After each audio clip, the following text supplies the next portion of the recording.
Soon after he posted his 95 Theses in Wittenberg, Luther was summoned to appear in Rome to answer a charge of heresy. His friends were filled with dread. They knew the danger that threatened him in that city. People remembered John Huss a century before, how he had been promised a safe passage and fair treatment, but he had been burned at the stake.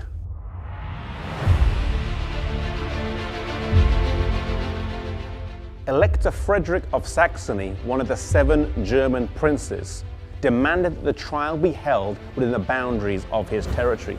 The Pope's legate was to hear the trial on his behalf, but before the trial could begin, the legate was charged to prosecute and constrain without delay, and to banish, curse, and excommunicate all of whatever rank in church or state who would not seize Luther and his adherents. Here is displayed the true spirit of Luther's foes, not a trace of justice to be found. It was around this time that a dear friend of Luther would come to his aid and support, Philip Melanchthon. He was younger than Luther and was a learned scholar. His carefulness, gentleness, and exactness would serve as a complement to Luther's courage and energy.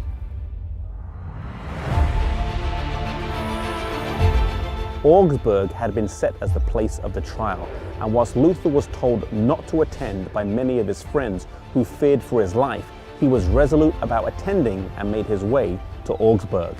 At this point, Luther had not received an assurance of a safe passage, and his foes hoped that he would appear without one, but this he refused to do.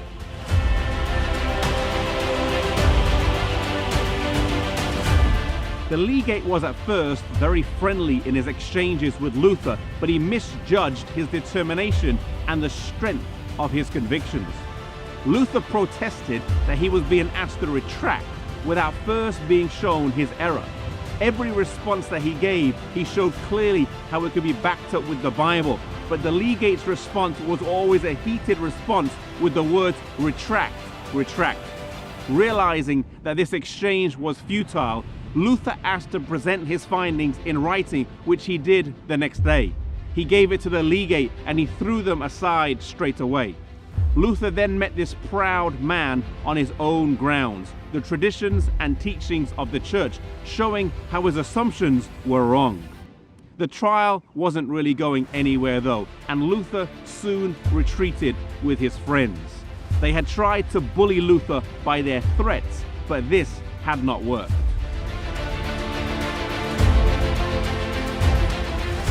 Luther's teachings and writings were spreading across Germany like wildfire, and eventually Rome resorted to a bull of excommunication.